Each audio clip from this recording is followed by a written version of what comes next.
Good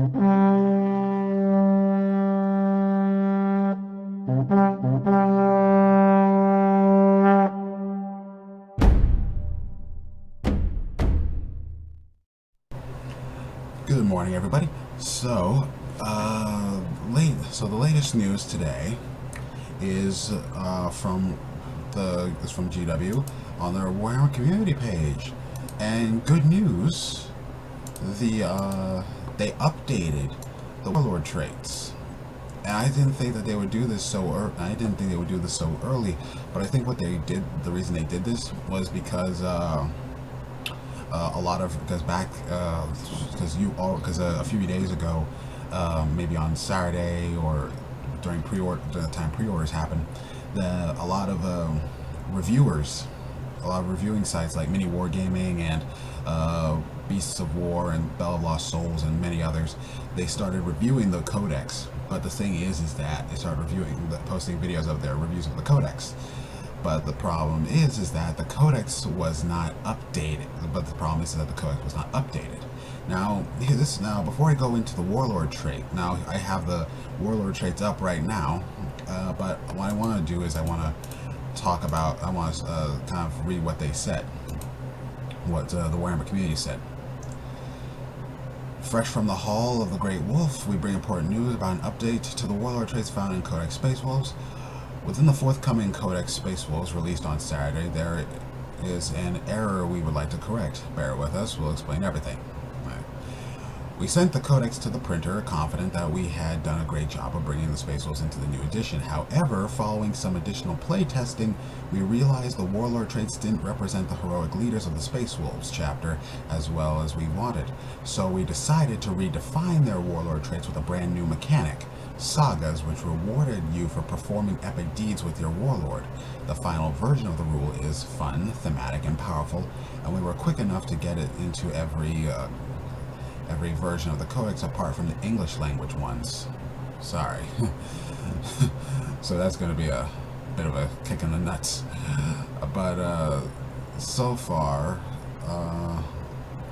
they released it today in a downloadable PDF. So I'm going to be saving that one for later. But anyway, so these are our war traits. Very good. So let's see here. It says here. One moment. Warlord traits. This is kind of the thematic description. The champions of the Space Wolves have crafted their sagas over centuries of war against the enemies of the Imperium. Each is a living legend, an example to their warriors and a beacon of hope in a benighted galaxy. Now here's how they work. Like other Warlord traits, the Space Wolves saga grants a powerful advantage and is active on your Warlord at all times. However, unlike other Warlord traits, from the end of a phase in which your Warlord performs a deed of legend, the saga also affects friendly Space Wolves units whilst they are within 6 inches of your Warlord. This effect lasts for the rest of the battle. So it's pretty cool. So let's see. The first one here, you can roll for these, or you can basically give your guy one of them. Saga of the Warrior Born. You can always choose for a unit affected by the saga in the fight phase to fight first, even if they didn't charge. If the enemy has units that have charged or have a similar ability, then alternate choosing units to fight with, starting with the player whose turn is taking place. Deed of Legend. Slay an enemy character with your Warlord. That's pretty good. Great way to kind of get your forces in. This is the thing I'm noticing with these Warlord traits, is that you want your Warlord to get into the thick of fighting as soon as possible. Meaning, lead from the front. You can't just okay, maybe a few inches away, a few inches, and my guy can kill a guy. It's like, pick out the Warlord, kill him. Saga of the Wolfkin. If a unit is affected by this saga in the fight phase, add 1 to the attack characteristics of all its models if it made a charge move, was charged, or performed a heroic intervention earlier in the same turn. Now that's pretty good. It's basically, basically it's like, it's, you can basically, so like you can combine that with the Wolves Unleashed ability that your army gets, and it's like, and you get, it's +1 to your hits, and it's like, and +1 attack. So it's like, you've got 6. So basically, blood, a 15 pack of blood claws, hitting on 15 pack of blood claws, hitting on 2s, and that's 60 attacks right there. And it's like almost all. And it's like that's overwhelmingly powerful. That's incredibly powerful, and like you can use that with Wolfen, and it's like you're in there, and that's like that's amazing. The deed of legend is that your warlord has to slay up to 5 models in the fight phase, so you're going to want to keep a tally from turn to turn. Number 3 is Saga of Majesty. If a unit is affected by this saga, they automatically pass morale tests. In addition, if they are a character, increase the range of any aura abilities they have by 3 inches.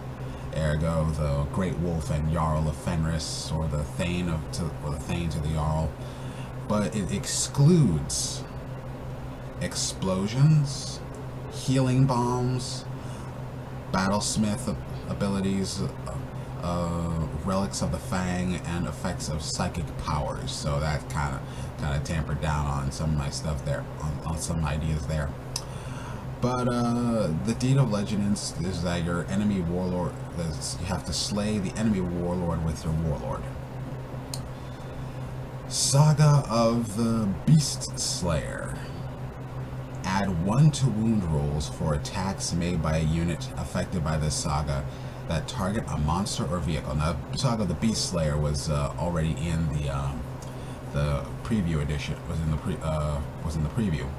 And it's like its deed of legend is slay an enemy monster or vehicle with your warlord. So it basically, it's pretty good. So it's like you have to target an enemy vehicle. So it's like a few interesting stuff. Saga of the Hunter is number 5. A unit affected by this saga in your charge phase can charge even if it advanced earlier in the turn. Now this is a very powerful ability right here. Now in the old version of the Warlord traits, it gave you +2 to your. It was like a +2 cover, addition to your armor save when you were in cover. So it's basically, you could cast Stormcaller, and it would give you, and your unit would get +2 to their armor save, while while you could also re-roll your while you could actually roll your charges after advancing. It was pretty good, but I think it shouldn't be a problem. I think it shouldn't be too big of a problem if you know how to work it with the rune priests watching your back. And Saga of the Bear. Roll a die each time a model affected by this saga loses a wound. On a 6, that model does not lose a wound. This saga has no effect on models with a similar ability. Ergo, Bjorn the Fell-Handed's legendary tenacity ability. The deed of legend. Successfully pass a saving throw for your warlord. Actually, I forgot to say the deed of legend for Saga of the Hunter. You have to successfully charge an enemy unit with your warlord. That's for Saga of the Hunt. That's the deed of legend for Saga of the Hunter, and it's pretty good. This is a very thematic. These warlord traits are very thematic, and they're incredibly powerful. So, it's like you can't have. And the thing is, like, you can't have multiple warlords on the field unless you have something that more than one warlord can be on the field. But anyway, or my warlord can be replaced, So anyway, our named characters get these warlord traits.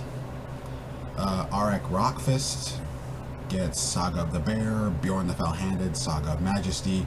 Canis Wolfborn gets Saga of the Wolfkin. Harald Deathwolf Saga of the Wolfkin. Crom Dragon Gaze gets Saga of the Warriorborn.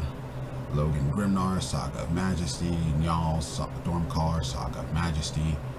Ragnar Blackmane, Saga of the Warriorborn. And Ulrich the Slayer gets Saga of the Beast Slayer.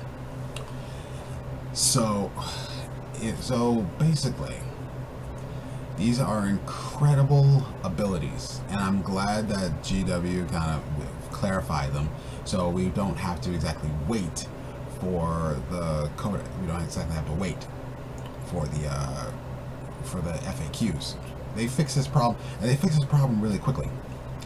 And I'm very impressed at the strength, especially Saga of the Hunter, because here's the thing: you have your Wolflord on a Thunderwolf Cavalry, and you have your Wolflord on a Thunderwolf, and you have some Swiftclaw bikers up front, Thunderwolf Cavalry close behind, and Thunderwolf Cavalry close behind.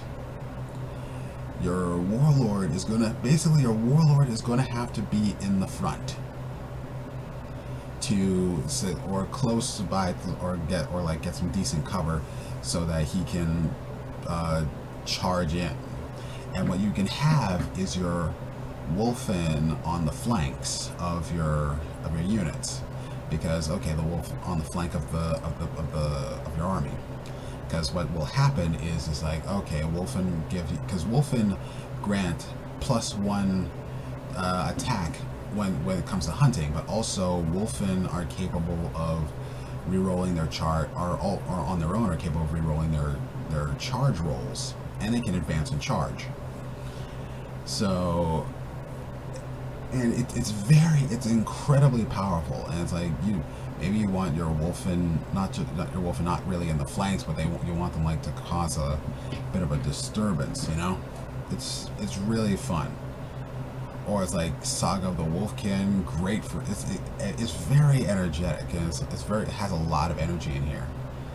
And it's it really makes you you want your name characters to have good support and good strength, and it's that's pretty good. But anyway, until next time, we'll talk about everything else. I mean, when I get the codex in my hands anyway. So I'll see you all later.